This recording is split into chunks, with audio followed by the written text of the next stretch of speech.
Pant की cutting के लिए सबसे पहले मुझे 1 इंची टेप, स्केल, शेपर पट्टी, कैंची और चॉक की ज़रूरत पड़ेगी और 2 मीटर कपड़ा, 2 से 2.5 मीटर कपड़े चाहिए। ऊपर से मैंने एक स्ट्रेट लाइन ड्रॉ कर ली है और सबसे पहले मैं पैंट की लंबाई देखूँगी। पैंट की लंबाई मेरी 38 इंच है, तो मैं 38 इंच पे एक निशान लगा लूँगी।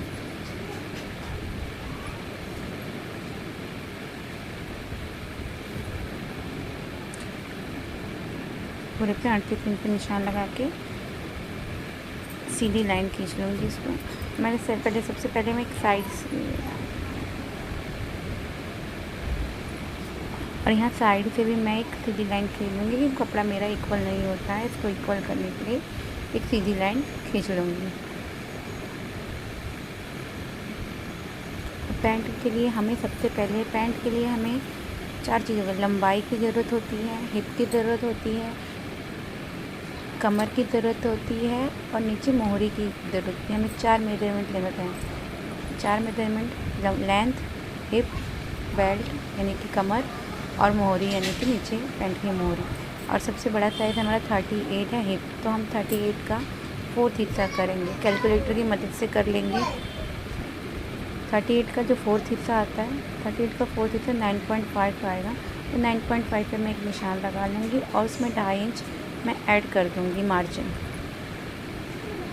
पूरा टोटल 12 इंच आ गया है और इसकी लंबाई भी, आसन की लंबाई भी 12 इंच लूँगी और सामना देखने के लिए एक बार मैं 12 इंच पे निशान लगा दूँगी और पूरा यहाँ से सीधी लाइन खींच लूँगी। और उसके क्रोच एरिया लेना है। मुझे क्रोच एरिया कितना लेना है, 36 तक हम 2 लेते हैं। 36 से ऊपर होता है तो हम 2.5 इंच लेंगे। तो मेरा 36 से ऊपर है तो 2.5 इंच मैंने इधर से दिया और 2.5 इंच ऊपर से और उसमें खड़ी गोलाई कर दी। अब इसको मैं देखूँगी मेरा यहाँ से यहाँ तक कितना मेजरमेंट आया। मेरा लगभग 15 इंच आया, तो मैं 15 इंच नीचे बॉटम एरिया में भी लगा लूँगी और फिर मैं उसको हाफ़ कर दूँगी। हाफ़ करने के बाद यहाँ मैंने हाफ़ पे एक निशान लगाया। अब मुझे मोहरी कितनी रख सकती हूँ मैं, मोहरी लगभग मैं 14 इंच, 12 इंच, 15 इतना रख सकती हूँ मैं, इससे ज़्यादा नहीं। उसको मैं हाफ़ कर लूँगी। 14 का मैं 4 हिस्सों में बांट दूँगी। 14 को मैं 4 अगर हिस्सों में बांटती हूँ तो 3.5 आता है मेरा।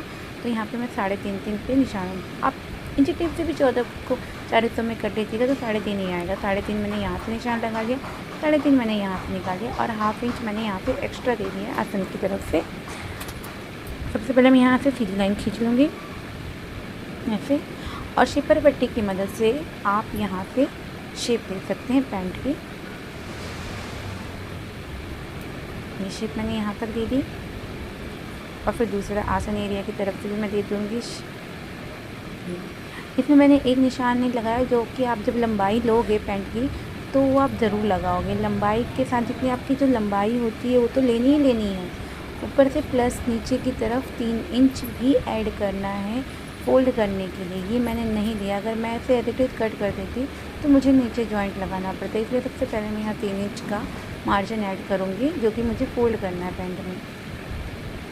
फोल्ड करना, ऊपर से मैंने पूरी लंबाई ली है क्योंकि ऊपर 2 इंच की आपकी लास्टिक लगेगी, वो मैंने नहीं लिया है। अगर आपको लास्टिक लेना है तो ऊपर से 2 इंच के बाद आप लंबाई लोगे, 2 इंच छोड़ने के बाद लोगे। मेरा कपड़ा इसमें पूरा नहीं था, इसलिए मैंने ऊपर का 2 इंच ऐड करना है मुझे अभी।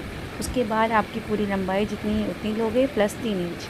अगर आपको इसमें लास्टिक ऊपर का भी नाप नेफा भी निकालना है तो पहले 2 इंच आप नेफे के लिए लोगे, उसके बाद आप लंबाई लोगे, उसमें 3 इंच प्लस करोगे।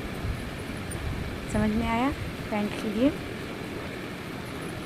ये मैंने यहाँ से कटिंग कर दी है पैंट की, आप देख सकते हो वीडियो में। ये हमारे फ्रंट पार्ट की कटिंग हो गई, पैंट की फ्रंट पार्ट की। अब बैक पार्ट की भी कटिंग करेंगे। बैक पार्ट की कटिंग के लिए हमारे पास अब जितना कपड़ा बचा है पहले उसको हम सेट कर लेते हैं अच्छी तरह।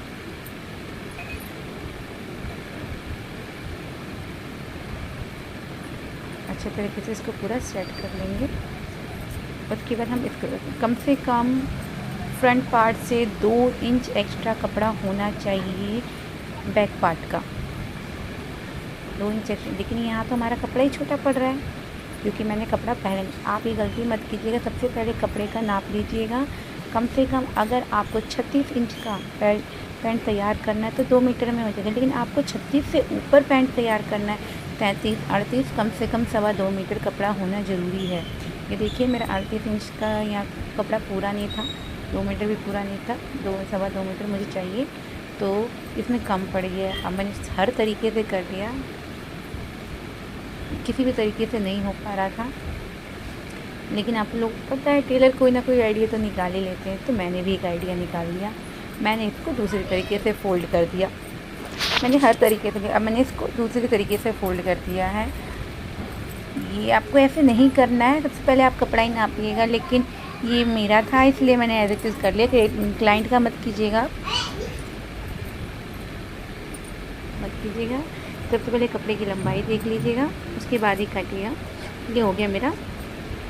अब यहाँ मैंने रख लिया ऐसे, इसको एज इट इज़ सेंटर में ही रखिएगा कपड़े को। ये ना हमारा, ये यहाँ से ऊपर से, और ऊपर से 1.5 इंच एक्स्ट्रा होना चाहिए कपड़ा, क्योंकि जब हम बैठते हैं ना पीछे से हमारा पैंट नीचे की तरफ खसकता है, वो नहीं खसकेगा जब आप ऊपर से 1.5 इंच एक्स्ट्रा लोगे। इसलिए हम यहाँ से ऊपर से 1.5 इंच एक्स्ट्रा लेते हैं। हर तरफ से हमें 1.5, यहाँ से हमें 1.5 इंच ऊपर की तरफ से 1.5 इंच एक्स्ट्रा। देखो हमने अच्छी तरह से सेट कर लिया है ये।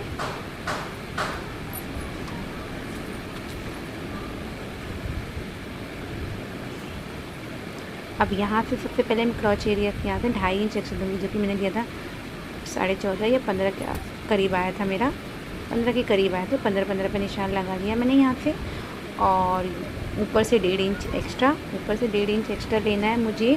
आसन एरिया से लेना है आपको 1.5 इंच एक्स्ट्रा, और नीचे की तरफ डाउन कर देना है। और फिर यहाँ से 2.5 इंच एक्स्ट्रा, और यहाँ से 2.5 इंच लेना है क्रोच एरिया के लिए, और नीचे से हमें 1.5 इंच लेना है एक्स्ट्रा। अब इसको फिर हम शिपर पट्टी की मदद से मिला देंगे। शिपर पट्टी की मदद से हमने मिला दिया। आई होप आपको मेरी ये कटिंग समझ में आई होगी। अगर आपको समझ में आई है मेरी कटिंग पैंट की, तो मेरी वीडियो को ज़रूर लाइक कीजिएगा और चैनल को ज़रूर सब्सक्राइब कीजिएगा। और कमेंट में अगर आपको कुछ पूछना हो तो ज़रूर पूछिएगा, कमेंट कीजिएगा।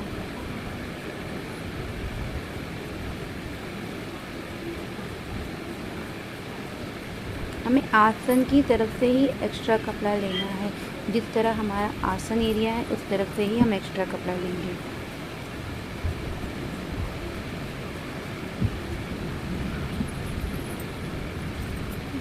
ये हमारे पैंट की कटिंग पूरी कंप्लीट हो गई।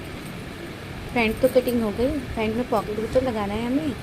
मैंने पैंट में पॉकेट लगाने की कटिंग भी अपने YouTube चैनल पर डाल रखी है। इसकी पूरी कटिंग डाली है कि कैसे कितनी लंबाई लेनी है, कितनी चौड़ाई लेनी है, सब मैंने डाल रखा है। आप उस पर जाके देख सकते हैं।